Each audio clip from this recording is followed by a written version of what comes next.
struggle was a struggle for land.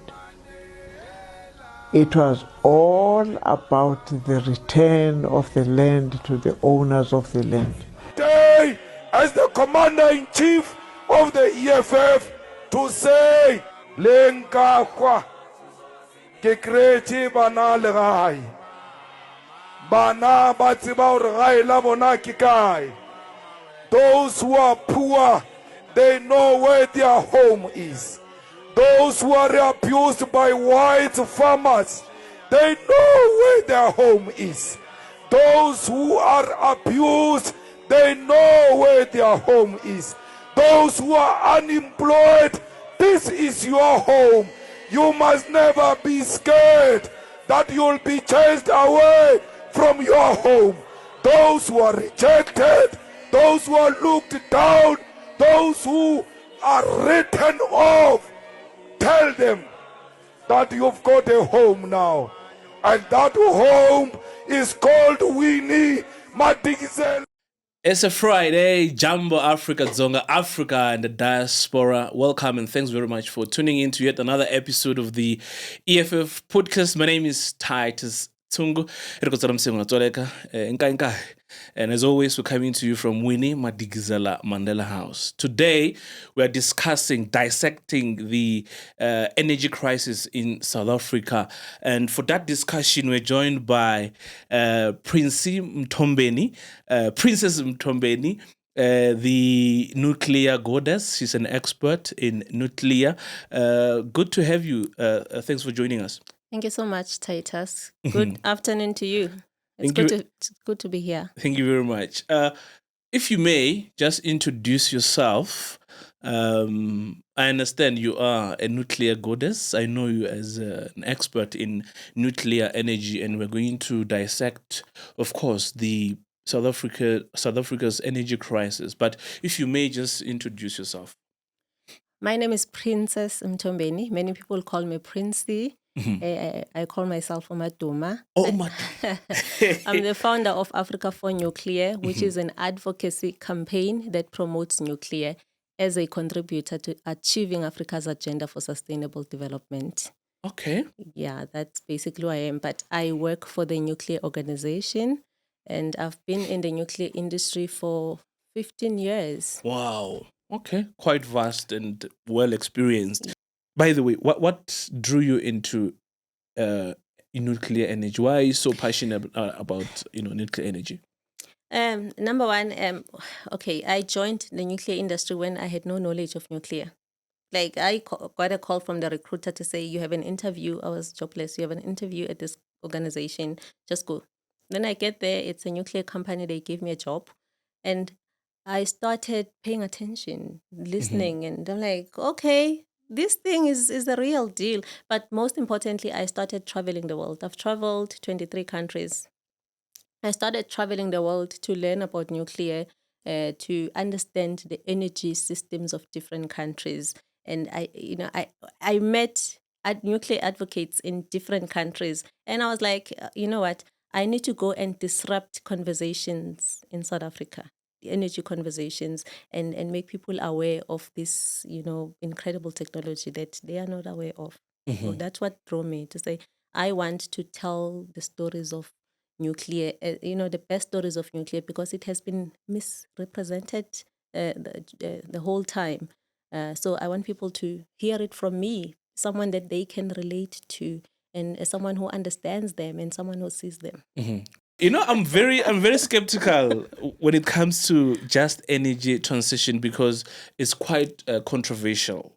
We are a political party. We hold certain views when it comes to that. Okay. But let's talk about the energy crisis that besets South Africa. I mean, there's been ongoing since the year 2007. And the president at the time, it was former President Thabo Mbeki.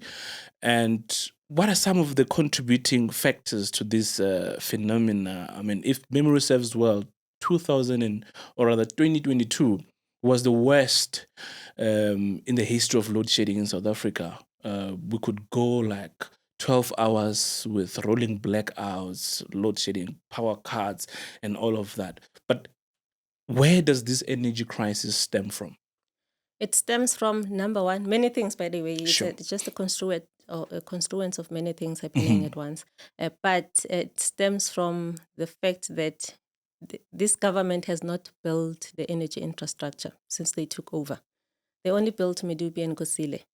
The energy infrastructure that we are currently using, okay, most of it were built, those energy plants, they were built by the apartheid government. And the apartheid government was serving how many percentage of the population? Very less. And as soon as the government took over, they had to give everyone access to electricity. They tried, even though not everyone has access to electricity in South Africa, but they tried. So can you imagine? You have this water, this bottle of water. Currently, it's for myself. Then 3 people come in, and you still have to give them the same bottle of water, and you do not extend it. So it stems from that, but also it's the demand is now higher than what Eskom can supply us. But also we have coal plants that are old, 60 years, 50 No years. maintenance. Yes, no maintenance, no proper maintenance is happening at those coal plants. So that has been the issue, is that the coal plants are breaking up. They have to be maintained and fixed all the time. And that tempers with the capacity that they can give us, ESCOM. So it's that, and also that we have a challenge of, I can say that we have leaders that believe so much in just energy transition as a trend, not as a, there's no justice in what they are promoting as just energy transition, because what they are talking about, we've seen this with Andre Tereta. He was so, I don't want to say obsessed, but he was so pro-renewables in such that he neglected coal power plants. He neglected them and did not actually focus on maintaining them. So they want renewables, but renewables are not a problem. The problem is that is the specific sources that they are choosing in the renewable space. Because when we talk about renewable energy in South Africa, they are talking about wind, solar, Hydrogen. and the battery energy storage. Hydrogen is the new trend, but not just hydrogen. They are talking about green hydrogen. So that's another new kid on the block. But they've all along they have been talking about wind, solar, and battery energy storage system. And when you look at those energy sources, if you are looking at, let's take solar for instance, the sun is only shining from how many hours in the day?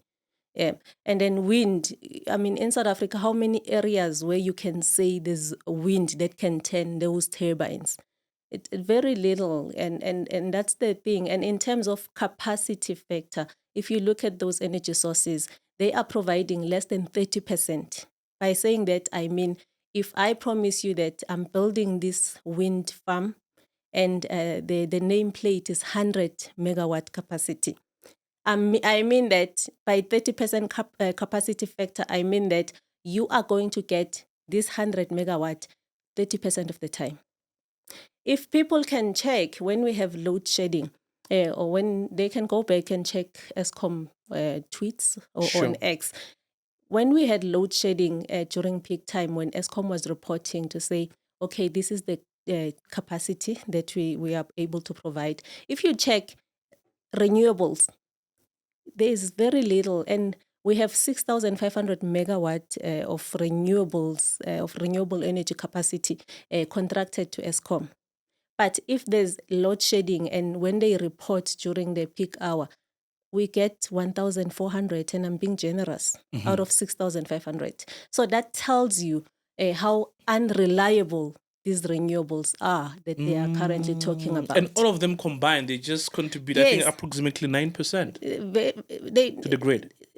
It's less than that. It's less than that. And it's even lesser when you have to now think about when you have to think about the reliability of them. It's even lesser. So if we can, in South Africa, stop talking about specific renewable energy sources and just speak about renewables in a broader, or or stop the word renewables and Sure. just speak about clean energy technologies, because you will be able to fit in nuclear when you start talking about clean technologies. And that's Sure. not what is currently happening in South Africa. We have politicians, we have government officials, president who goes around the whole world and preaching the just energy transition of renewables, which is wind, solar, and battery energy storages. And unfortunately, if we are going to implement those sources, we are not going to solve the load shedding issue. But even worse, there will not be any development or industrialization happening in this country. And you know why I said I was so skeptical about using the term just energy transition? It's precisely because I don't understand the plan. Because in the main, they talk about phasing out coal, which for me, it's mind boggling, because they are livelihoods that depend on coal-fired power station. We can talk about the communities of Emalahleni, the communities of Eliphalale and Secunda that rely on that. But that aside, there are world biggest economies that rely on coal. You look at China, you look at India. Those are the big economies that rely on energy, or rather, coal, fired power station for their energy and economy. Then, when you talk about this just energy transition, there's been a lot that has been happening. There were pledges that were made through COP 26, 27, and it begs the question why our president is so obsessed and hell-bent in phasing out a coal. Perhaps if we can just, explore that trajectory. All right, I'm going to have to start by talking about the people who are employed in the coal sector. Okay, sure. Can you imagine that you have a job? You are employed as a coal worker, but your government is against you. They go around the world telling people that your job is going to be phased out. How does it feel? And yet you are supposed to provide electricity. So they are not instilling confidence in those coal workers. You see, it starts there. That how would you feel as a person every day you hear that your sector is going to be phased out? It's very wrong what is happening. And when we talk about industrialization, we can talk about first and second. It happened because of those energy sources they call fossil fuel that now have become immoral to implement. And unfortunately, morality is is fake when it actually comes at a cost of people's livelihood. And that's what is happening. But when it comes to why we have to phase out these energy sources, you see, what happens is that we are driven by global policies. So the rich countries, now that they developed and they have all these things that they need, everyone is working their country, they have come up with policies that we have to phase out coal or fossil fuels. Neoliberalism. Yes, I call it's backdoor colonization. So that's they were being colonized actually, but now they are no longer using guns and all these things. They are using energy sector. And so we have policies, and one policy is that is the climate Paris Agreement. There's Paris Agreement which was founded on the basis that we have to curb emissions. CO2 emissions. The greenhouse gas emissions. Yes, the greenhouse gas emissions. We have to limit them to at least 2 degrees Celsius compared to pre-industrial area. So that's how that Paris Agreement was founded in, which year it was? Was it 2004? Somewhere there, in the 2000. Yes. And guess what? No one holds a gun into our faces and tell us to sign these policies. We voluntarily sign them. Our government go there and say, we want to be part of this policy. How do you want to be part of a policy that is going to disadvantage your development? So we signed Paris Agreement in 2016. That's when we become nonsensical. Signatories to that agreement. And that policy agreement then compels us to reduce emissions and not to use coal, because coal is considered emitting the climate or greenhouse gases. So that's why. And those things, they come with money. I think they actually promise us money if we do those things. So if you're you right. bring us a strategy that shows that you are going to stop using coal, they inject money. Yeah, we are going to give you this money. No, it's all in mind because we never see that money. Take for instance the 8.5 billion rand, US dollars. That's 153 million rand. That was pledged in 2021 at COP26 in Glasgow. 5 partners. It was UK, US, Germany, France, and European Union. They pledged 8.5 billion US dollars to South Africa, for South Africa to transition away from coal. So it's excitement, it's investment. You know, we go around saying South Africa is going to invest in renewables. It sounds nice when in a political space. You know, it gives you rhetoric. You can even win elections when you say you brought in a country 153 million investment. So that's exactly what happened.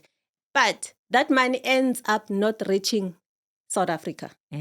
Out of the 8.5 billion US dollars, they called it pledge. When exactly it's not pledge, it's loans that South Africa will have to pay back. Only 4% of that money was grant money. 4%, which is about 6 billion rand. Yeah. And now what happened after that? So there was COP27.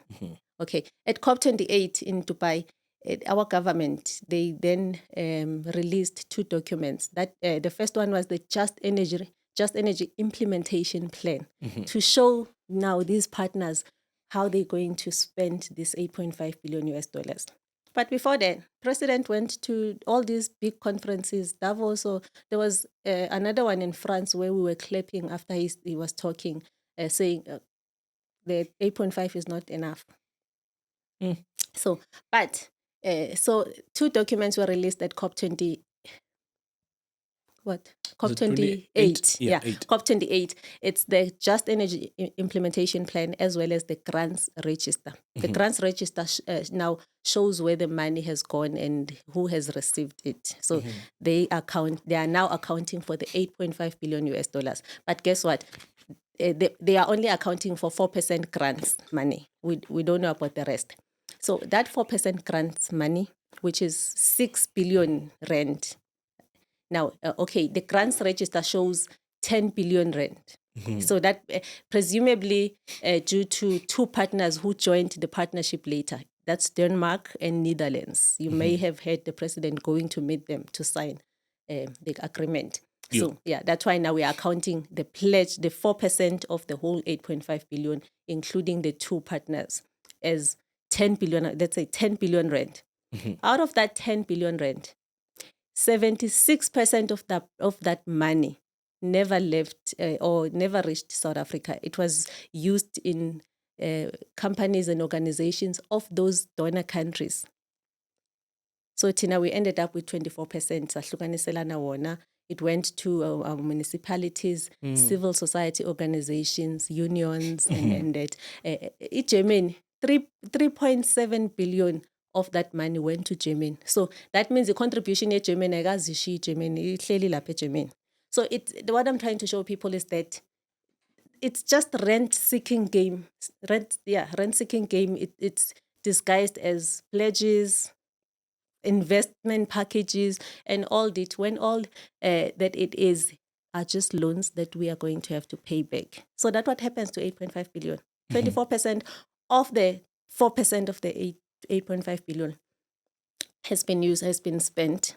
And some of it shows that it's spent on projects that were already in existence way before that money was announced. So I had an opportunity to meet a German official during the COP26 in Glasgow, immediately after it was announced. And I questioned him, I hear that you have just given my country money to phase away coal. He said, yes. And then I asked, are you doing the same in Germany? Because they were not doing the same. They're still using coal even now. They do. And then he goes like, no, because we are a rich country. We can always do it later. We need to help these poor countries first. That's what he said. which is unfortunate because the same Germany that has positioned itself as the leaders in the just energy transition, they are actually not leaders. What happened in Germany? What is happening now is that the electricity tariffs in Germany, they are the highest in the world.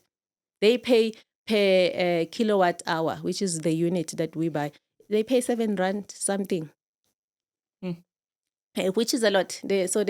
So what happened is that Germany built, they had this project called Energy Winde. So I'm going to call it in a South African language, Energy Winde. People can Google that.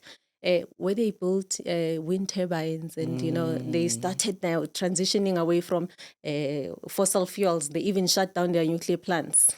And so what happened is that they never told us that actually, they are backing up these renewables with fossil fuels. They were getting coal and gas as a rush. Then the war started. After the war started, they were no longer getting the coal and gas as a Russia. Then they came running to South Africa. The Russia-Ukraine war. Yes, when the Russia-Ukraine war was happening. Then they went to Mozambique now, looking for gas. They came to South Africa now, again, looking for our coal. But they are here in South Africa saying we mustn't use coal. Hypocrites. Yes, they are hypocrites. That's exactly what it is. Yeah. So these promises or these pledges they come with money, a money that benefits very few people, and it has nothing to do with us as citizens. So our country, I think we are led by fools here. I mean,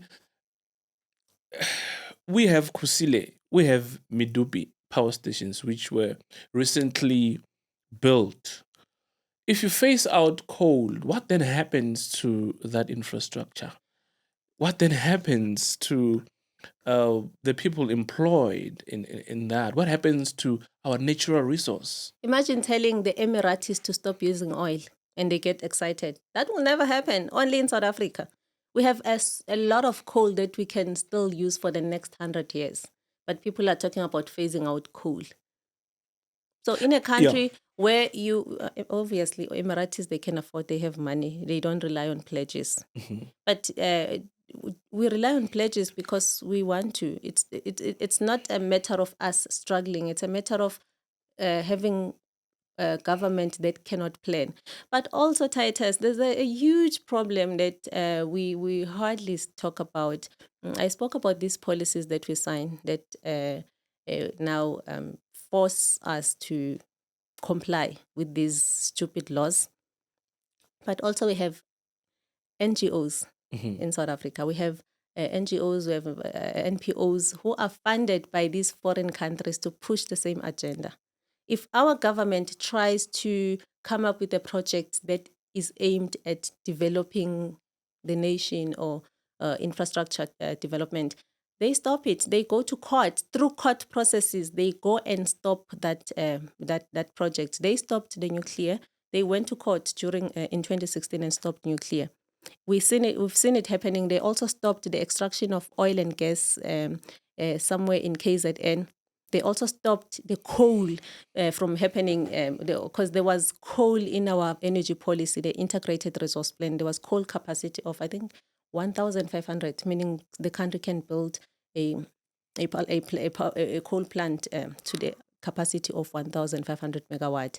They went to court and the judge said, yes, it is, coal is, they used the human rights is a violation of human rights. A judge that was talking, lights were on, reading a paper, printed. Obviously, you need a printer that is connected to electricity to print. Everything that he's using, his home, lights are on, he's going to go home, food is cooked and everything. But he is saying having coal plants in South Africa is a violation of human rights. Do we have lawyers that can debate and face the judge and tell him exactly how much of a hypocrite he is? Because you can't tell me that the lights are on, now we are shooting, and you're going to come and say coal is a violation of human rights. You grew up using coal, so have your rights been violated? So we have a situation where we have foreign-funded NGOs who are pushing the agenda of anti-development in South Africa. And let's look at the rippling effects of, or before we talk about the rippling effects, the Presidential Climate Commission, which is a tool that is used to advocate for the just energy transition. They also say that the possibility of implementing nuclear energy remains a a consideration, right? Meaning they are exploring the the viability, the feasibility of nuclear energy. At the very core, or at the very least, they advocate for the phasing out of coal. I strongly believe you don't have to phase out coal for you to bring clean energy. No, Titus, that's not what they are advocating for. All along, this PCC has been against coal and nuclear. It's only recent that they held a webinar where they were discussing nuclear. I was even surprised because all along they've been hating They on don't nuclear. believe in that. No, Yeah. they don't believe in it. Yeah. By the way, let's look back at how they were founded. They were founded after the 8.5 billion US dollars was announced. So it was sort of a housing machine for this 8.5 billion to be distributed. You see, they had to justify it. So they came up with the just energy transition. So that's how they were founded. So they need to they are pushing for wind, solar. If you can check the just energy transition implementation plan, that plan has solar, wind, battery energy storage, and a little bit of gas. And nothing else. It doesn't have nuclear. So they are not pro-nuclear. They started now to be pro-nuclear. Maybe they see that there's money somewhere sitting and waiting to be distributed. I'm joking. I appreciate you guys. They're playing to the gallery. It's a PR stunt. It's a We PR know star. them. Yes, it is. But then again, my problem is having these conflicting structures for government. You don't need the PPC. You have the Department of Energy and Electricity that is in charge of developing a policy or energy policy of the country. Then you have PCC, which is now conflicted with this policy, the Integrated Resource Plan. So in my opinion, PCC, we do not need that PCC body. Yes, they can, unless they are clear in terms of they are advocating for, or they are lobbyists of renewable. Because that, for me, it looks like that's what they are doing. They are lobbying for renewables. And we don't need lobbyists when we are planning for energy, for the future of our energy system. Lobbyists, they need to sit aside and just wait for experts and professionals to plan. So we have these conflicting policies in South Africa, but yeah, it is what it is, and I'm glad that at least nuclear is part of the conversation, because that's all I stand for. If you are going to talk about clean energy technologies and exclude nuclear, then you're gonna have me to deal with. And let's look at the rippling effects of load shedding or the energy crisis on the consumers and the economy. You would imagine during load shedding or blackouts, like this week, Eskom announced stage 2 load shedding, Tuesday, Wednesday, and Thursday from 4 o'clock until 10 p.m. Now, what is the impact of that on the lively, in fact, on consumers and the economy? Because if you check the recent unemployment survey or stats indicate that unemployment has gone up. Now I think it's 32.9% or 32.1%. And you look at the crime, the stat of crime, it goes up during a blackouts, and the economy has been regressing since 2007. Now, can you just unpack some of the effects of the South Africa's energy crisis?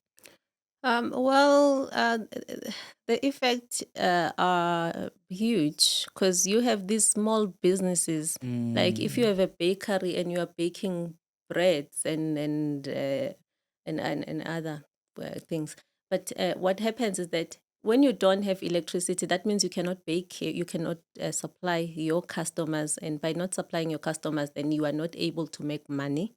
If you have a laundromat, you are not able to deliver to your customers because now you can't use your washing machines. You see, those are impacts in small businesses, but to also individuals. Let's take, for instance, someone who stays in a shack, and they now have to use the candle to for lighting. And what happens when they sleep, unplanned, when they sleep and while the candle is on and the shack starts burning. We've seen those things happening, but when people advocate for us to move away from coal, they are not talking about those things. When they talk about emissions, they're not talking about a fire that was caused by a candle light or the light that uses paraffin. They not talk about those things, and those are also other impacts that we have to think about. But in terms of job creation, people need to know that energy is the foundation of development in any country.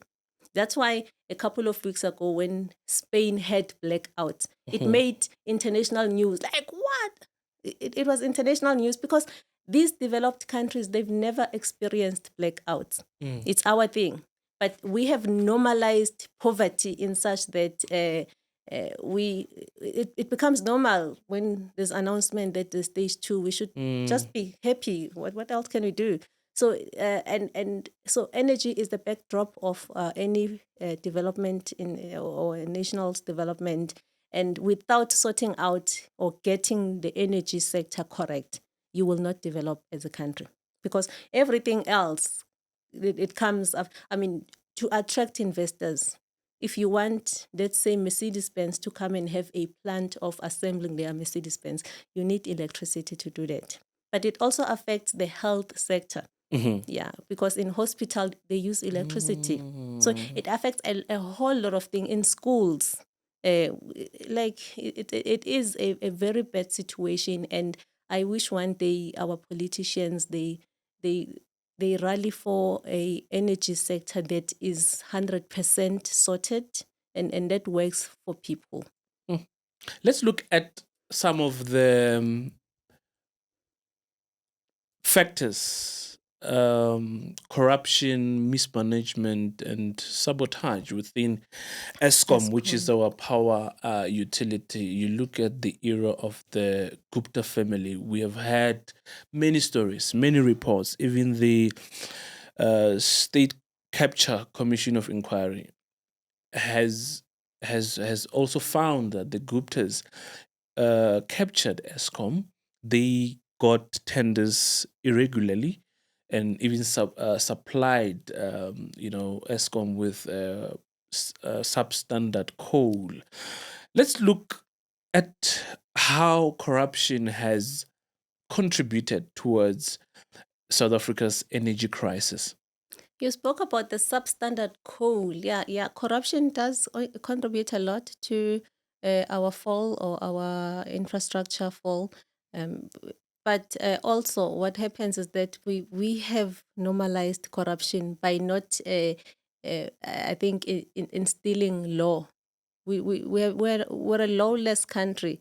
So if people know they will get away with something, it's normal for them. Let's do this. They act with impunity. They act with, and it's unfortunate that we have unpatriotic people in South Africa, because that it takes a patriotic person to hold back when they feel like they can get away with something. But because you love your country and you see what you're about to do is not only going to disadvantage, let's say, Eskom workers only, but the whole country, the whole nation. So that's what is happening. It's corruption, but all because we don't have a law instilled in our systems.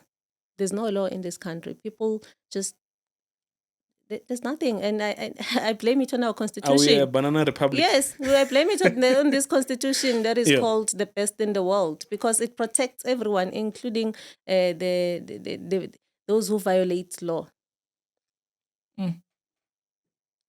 So that it is what it is. It's the ESCOM, and I wonder if we will be able to sort that out, because we had the stories of the trucks being changed and the coal being swapped. We hear those stories every day. But we recently also heard that the offenders, or those who were found guilty of corruption, they are now dealing with them. So it's happening.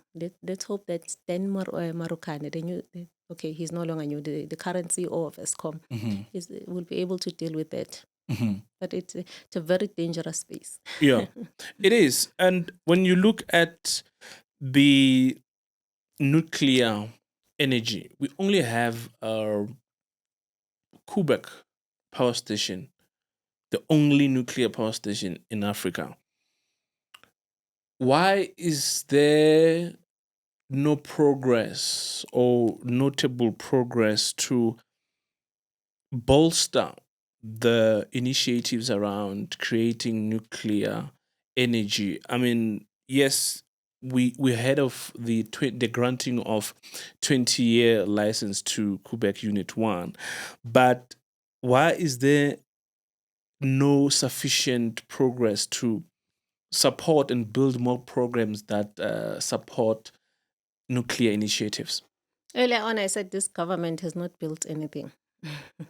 But especially in the energy sector, everything has to be aligned with the policy, integrated resource plan. In 2016-17, we almost were there, but because of, again, these political instability, we ended up not building at all. But we are not there because we do not have let me say a stable policy that we can say, okay, this is what the policy directs us towards, and so we can do it. We saw there was in the integrated resource plan 2019, there was 2,500 megawatt capacity of new nuclear that needed to be added. The minister went as far as issuing out the Section 34 determination to the regulator, and the regulator provided concurrence, because those are policies, the regulation steps. So after NERSA gave a concurrence, it was during the Minister Gwede Mantashe, and so NERSA, instead of giving a concurrence and say you can go ahead and start the procurement process, they said we are giving you a concurrence, but with suspensive conditions, which is something I wonder. I've never seen that in NERSA policy, because the NERSA Act, it's either you give a concurrence or you don't. So they gave a concurrence with suspensive conditions, meaning now the minister has to go and address those suspensive conditions and report back to NERSA. NERSA, yeah. When they reported back, it was after 2 years. It was now Minister Ramokgopa's time. Then meaning NERSA were happy with the suspensive conditions, Then now meaning the concurrence is clean. It doesn't have any suspensive conditions. Then the minister went ahead and he was ready to issue out the request for proposals. Then the Democratic Alliance and other NGOs, they went to court to stop this whole process, saying it's unconstitutional, or they said, what was the exact it? The process is flawed, because the 2 years has lapsed since NERSA gave the concurrence, and they gave it to Minister Mantashe, and now it's Minister Ramokgopa and all those things. So Minister Ramokgopa then announced to say he is withdrawing Section 34 determination, meaning we are back to square one. We have to start with the process again. But what the problem now is that we have the integrated resource plan. We have an energy plan that gets reviewed every 2 years, which doesn't make sense. You can't have a 10-year energy plan, but saying it can be reviewed in every 2 years, because that means you will never do anything. It's either once you have an approved plan of 10 to 20 years, then don't touch it. Implement what is already in the plan. So that is the issue now. We're still waiting for the new integrated resource plan to be finalized by the minister. I heard it's currently sitting at NEDLEC. So those are processes. So the problem in South Africa is that we have these emotionally draining processes that eventually we end up not doing anything. Yeah. And let's look at the nuclear deal which was pursued by the sixth administration. You look at the Just Energy Transition Plan, they were allegedly pursuing something like 1 trillion in the nuclear deal. Was that deal a deal that is, or we can say, was motivated by this imperialist agenda, like your Paris Agreement? For me, the Integrated Resource Plan 2010 was the best because it had 9,600 megawatt of nuclear capacity. That is like almost 10 stages of load shedding sorted. You see, so the plan was correct, and now the problem with the energy sector is that it is it's a politically contested terrain. So energy is politics. You can't remove politicians away from energy sector. Even the presidents, when they campaign for elections, they use the energy sector. You saw Trump. We're gonna pull out of Paris Agreement. Yeah. We're gonna drill, baby. You see, you can't remove politicians from energy because it's their space. But that plan, it was the best plan, and unfortunately, we could not go ahead with it. So you compare it with the Just Energy the JET implementation plan, which is a plan of 1.5 to 1.9 trillion rand. Of 2017? Yes, not 2017, the current one, the one that was announced at COP28. It's a plan of 1.5 to 1.9 trillion. That plan, it does not have reliable energy sources. So if you compare that with 9,600 megawatt of nuclear capacity, even though the lies were perpetuated that deal was going to cost 1 trillion, which is not true. Sure. Because the only way to know how much nuclear is going to cost is for a country to go through the process of request for proposals. So we never went through that process. So there's no confirmation that nuclear deal was going to cost 8 trillion. But even if it was going to cost 8 trillion, it was still cheaper than the Just Energy Transition Implementation Plan. That will never solve our problems of load shedding, industrialization, and energy security. So it was that. And the 2.5 megawatt or gigawatt, 2.5 gigawatt capacity that is currently in the plan or Integrated Resource Plan 2019. We also don't know how much that is going to cost. But now, earlier on, I spoke about the coal plants that are aging. Yeah. Whether we like it or not, coal plants are aging in South Africa, and at some point, we will have to deal with the situation of what are we going to do. Because now the proposal we've seen. Okay, there's a coal plant that was that was repurposed with renewables. The Komati, you know the story of Komati. Komati, it was a 1,000 megawatt capacity power plant, and when it was repurposed with wind, solar, and battery energy storages, the capacity it dropped to 300 megawatt capacity of unreliable energy sources. So in order to avoid that, we hear government or even Eskom talking about small modular reactor, the nuclear small modular reactors, meaning that there's a plan to repurpose the old coal power plants with nuclear. And how is that going to help? It's going to help because that means no one is going to lose their job, because nuclear and coal industry, they employ almost similar number of workers, unlike in the renewable energy space. And so by repurposing those coal plants, you have preserved people's jobs and even the economy in Mpumalanga. It's not going to die. It means that the economic activities will continue, and the coal miners, they will continue to export coal because by the way, most of the money for coal miners, they make it by exporting coal, not to Eskom. Eskom is just one customer, but yeah, by exporting coal they make a lot of money. So if we stop advocating for phase out of coal, coal industry employs more than 100,000 people. Sure. Let's talk about they call them IPPs, the independent power producers. Are they necessary? Or it's another way?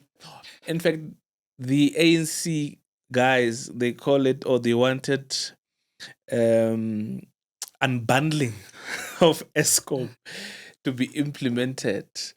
And there's a debate around that. Obviously, the EFF vehemently disagrees with that because that is selling the country or selling Eskom to the highest bidder.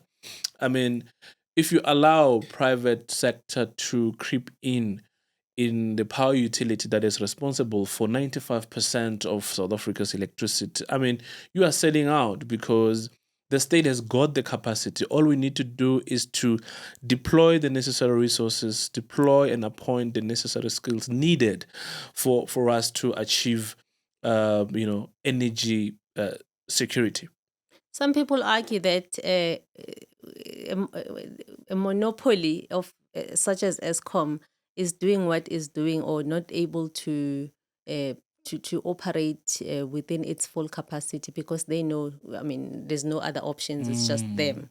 So they argue that by bringing private players in the sector, and then you are able to diversify, all these things, energy sources and stuff. And which was, by the way, the idea is good by bringing these private independent power producers. How? The idea is because now you remember now we are a country that comes from apartheid. People were disadvantaged, so you need to see how you can fit in different sectors and players so that you address issues of, black economic empowerment. But as I'm saying, the idea is right, but the implementation of the idea is wrong because now the coal, the sector as a whole, I mean, if you don't have money, you can't play in the sector. Exactly. Yeah, you need to have, it's high capital, it's capital intensive. So you end up having, again, these private players from foreign private players to coming in your country and investing in your electricity sector, which now threatens the energy security. Let's talk about viable, sustainable, affordable electricity going forward. How should Eskom be positioned to meet the aspirations of South Africans? Because electricity is quite expensive. How do we go about ensuring dependable, affordable, and sustainable energy? You won't do that by bringing in private independent power producers. But yeah, my take is that the independent power producers, they need to play in their own space, not at Eskom. You know what is currently happening? IPPs, they are contracted with Eskom. I said earlier on, they promise you a 100 megawatt capacity plant, meaning as Eskom, they are going to invoice you that. And they're not going to give you that. For them, it doesn't matter if they didn't give you that. So that is what is happening currently, is that Eskom cannot really, it's burdened with independent power producers because they have to pay them, even though they're not getting anything from them. Yeah, but so independent power producers, they must sell us their electricity directly. If they can do that directly to us, then Eskom must continue to operate on its own, if maybe the regulations can allow that, so that we choose as people, because Eskom is here to serve poor people, and poor people cannot afford to buy an electricity that is expensive from independent power producers. That's where Eskom now needs to come in. The electricity is expensive. You are correct, and it's even getting more expensive, and that is because Eskom, independent power producer, they have to pay monies to independent power producers. There's so much that Eskom is expected to do, but what is not happening is that they are not adding new generation. They're not building any new plants, but they're expected to operate with old plants and still operate at their full capacity. And that's not what is happening. Eskom needs to be allowed to build more power plants, but then again, it boils down to the policy. If the integrated resource plan can be fixed to say, okay, then Eskom will be able to buy more or to add more generation. But it's not happening. Eskom before democracy, Eskom was sort of like an NGO. Now Eskom is like a profit making. Now Eskom is a company. It's getting privatized. Yes, it's getting privatized, and that's why you find that everyone is expecting something from Eskom. Tenders. Now we are in a situation of everyone getting tenders from Eskom, which did not happen before. And Eskom is not allowed to add new generation capacity because of their bank balance. And yeah. And the president of the EFF and the commander-in-chief, Julius Malema, has always warned us that there's nothing wrong with Eskom. The problems at the power utility are man-made. And that has been proven by many reports that, confirmed corruption, sabotage, which is politically motivated. I mean, for Eskom to operate, what you need to do, you build internal capacity within Eskom. You don't have to sell Eskom to the highest bidder in the name of IPPs, because those serve their own interest, which is not the interest of the majority of black people who are jobless, who are homeless. What is the way forward? How do we move forward as a country? Because we need to drive industrialization, we need to drive economic growth, and we need to create jobs. And the EFF has thrown its weight also behind the idea of nuclear energy. We do support nuclear energy. We do support Quebec Power Station, the expansion and the growth of it. But the phasing out of coal is a no-no. But then now, as a nuclear expert, how do we move forward with that aspect of clean energy? How do we move forward? By the way, I have to tell people that Quebec is contributing over 30 billion rand to Western Cape GDP. And with 4%? Yes, 5%. Is 4% energy contribution? 5%. Oh, okay, 5%. Okay. They power half of Western Cape community. Okay. And they are contributing 23 billion rand to South Africa's GDP. So you see, and currently Quebec offers the cheapest electricity per kilowatt hour in South Africa. Cheaper than affordable? Coal. No, cheaper. Much cheaper. Out of And Eskom reliable. fleets and reliable. So are you saying as Cape Town there's no load shedding?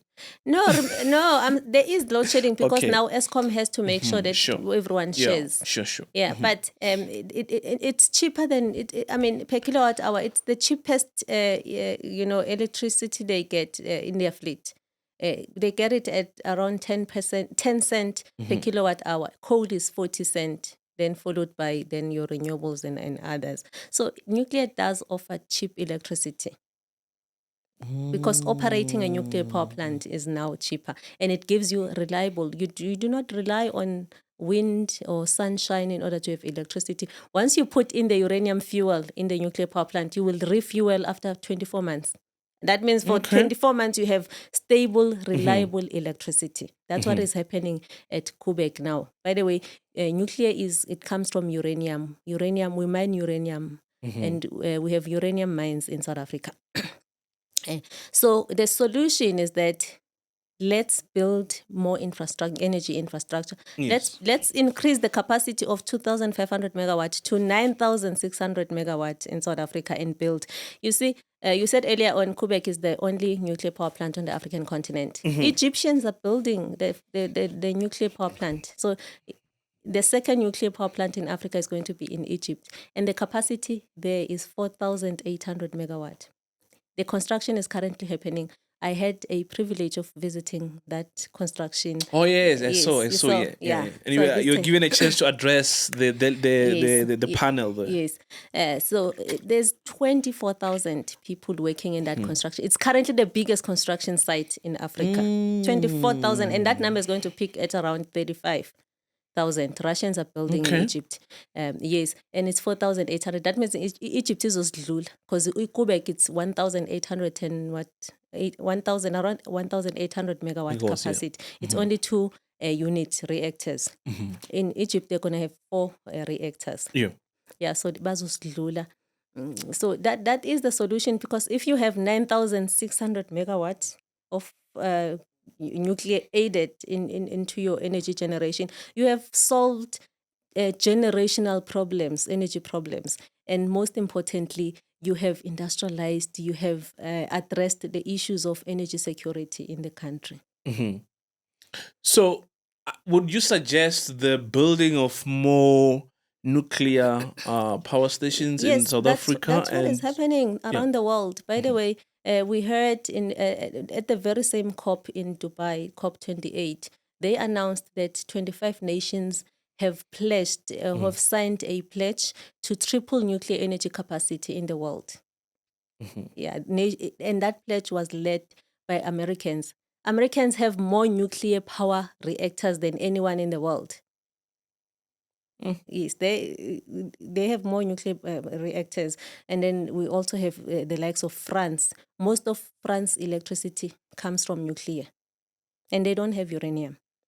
That's why now Traore, the problems that are happening now when it comes to uranium mining in Burkina Faso and Niger and Mali. Yeah, because the French were there. The French companies were mining uranium there. So what is happening is that they signed the pledge, those 25 countries. And South Africa likes going around signing things that are useless. They were not there signing the pledge. Yes, they were not there to sign the pledge to triple nuclear energy capacity. I'm wondering why. So the world is going nuclear, but surprisingly, South Africa is ignoring, is blue ticking that. So everyone is building nuclear. Chinese are building more nuclear power plants than anyone in the world, but they are also building coal. But they can't afford to. They're also building coal. So Chinese are building nuclear. US or UK, they are building a nuclear power plant. So it's everyone else is considering adding nuclear. They have gone Europe. They have gone to an extent that they add nuclear and gas in their green taxonomy. Another thing that we also, I think, as you politicians. No. You also need to take into consideration. I'm not a politician. Okay, yeah, your airline. Sure. You need to take into consideration is that we have a green taxonomy document in South Africa, which gives us an indication on what type of projects that can be funded. They are under green financing. They are in a green taxonomy. Europeans, after Glasgow, they went to their Parliament and voted for gas and nuclear to be part of green taxonomy. I don't know when last did we even look at our green taxonomy in South Africa. It doesn't have nuclear. You see? So we need to also start there. Our problems, there's so much. We also need to look at our green taxonomy to check if nuclear is part of it, so that the nuclear project can, qualify to be financed as green projects. So that's what happened in Egypt. They had to address the green taxonomy issue first before they could decide on building nuclear power plants. Yeah, but yes, the world is going nuclear. There's currently over almost 70 nuclear power reactors that are being constructed globally. Currently, we have around 140-something nuclear power reactors that are operating, including our own Quebec. Yeah. So every developed nation, they have nuclear programs. They have nuclear power plant. They have nuclear or research reactors. In South Africa, by the way, we do not only use nuclear for power. We also use nuclear for medical isotopes at Pelindaba. So we're one of the global players in the nuclear medicine space. We manufacture and export nuclear medicine or medical isotopes that are used for diagnostic and treatment of illnesses such as cancer. I don't know if you heard, on radio 702 last week, a lady was talking about how the cancer patients at Charlotte Maxeke are not getting nuclear or the radiation therapy. So there are issues around the supply of radiation or radiation therapy in South Africa, and maybe people need to start looking into that, what exactly is happening. But I was surprised because now people don't even know that we are talking nuclear medicine when we talk about radiation therapy. That's nuclear medicine. So nuclear saves lives. But do we have enough radiologists? We in South Africa, we have the best. We have enough radiologists. If some people, I have a Kenyan friend who came to South Africa to study nuclear medicine, because we've been doing that for years and years. That research reactor started operating in 1965. Ideally, at what capacity should Quebec be operating? Beyond 5%? No, it's not. It can't be beyond 5% unless you add another reactors.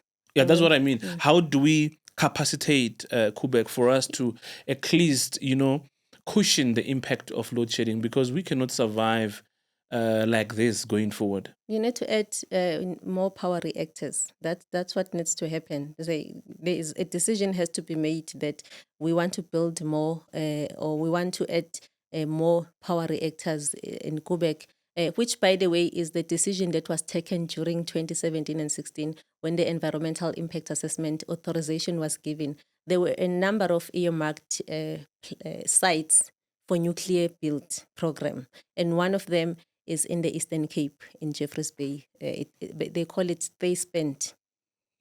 And then another one is Dynafontein, which is where Quebec is. And the Department of Forestry, Fisheries and Environment, they gave an authorization to Dynafontein to Quebec. And this is now just me, I wish they gave it to Eastern Cape, because Eastern Cape is impoverished. Imagine if you were to develop that province, what would happen to people? So for me, I'm advocating for Thayspent to be given an authorization and the nuclear build to happen at Thayspent in the Eastern Cape. Because nuclear energy is the way to go. It is. It's the way to go. And I'm very afraid that they will realize, our government officials or politicians, they will realize when it's very late, when the system has collapsed, that only if we added nuclear right on time. So there's no political will to address energy crisis? No, there isn't. I would like to take this opportunity to appreciate your wisdom, especially when it comes to energy.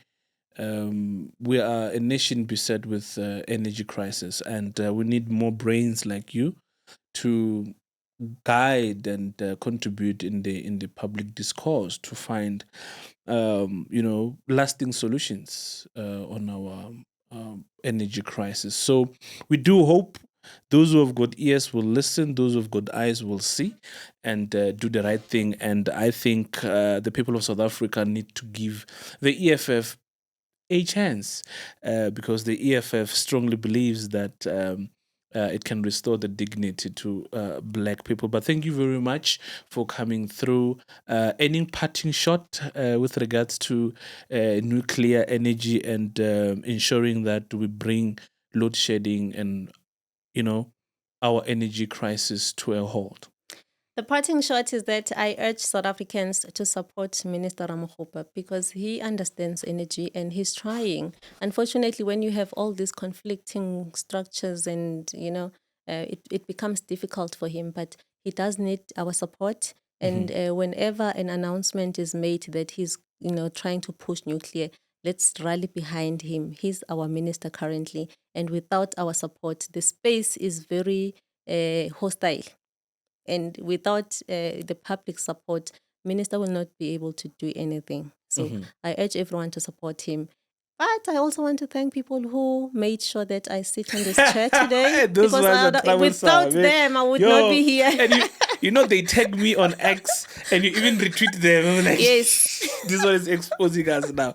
And I was like, okay, let's give it a try. And thank you very much for coming through. And thanks to all the fighters who gave us a heads up to say, hey, look out for Princy Mthombeni. She's a good expert when it comes to nuclear. What's your favorite politician in South Africa? And why? And why? Okay, politician. I have quite a few, by the way. It's not just one. I do like CIC. Oh, okay. He's the commander in chief. He's one of my favorite. Yeah, I also like Vuyo Zungula. You see, I do like them and what they stand for. Yeah. Okay.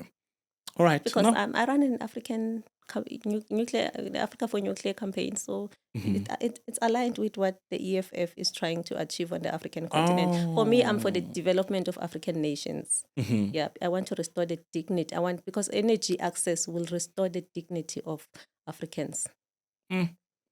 Okay, and I hope when nuclear energy come into fruition, when the demand there won't be a situation where the demand exceeds supply. Do you want me to tell you who's going to build the next nuclear power plant? Yes, please do. Ibrahim Traore. Oh yes. Because he's localizing everything. He's the next nuclear power plant. He's nationalizing after everything. Egypt. Burkina Faso. Must look out for him. Because he's not here to play by the rules. We are still playing by the rules. Okay. All right. Thank you very much. Thanks for coming through. So thank you very much, ladies and gentlemen, people of South Africa, Africa, and the world, for tuning in to yet another episode of the EFF podcast. Thank you very much. Please do subscribe to the EFF YouTube channel on YouTube. Until we meet again, to you and yours, Asante.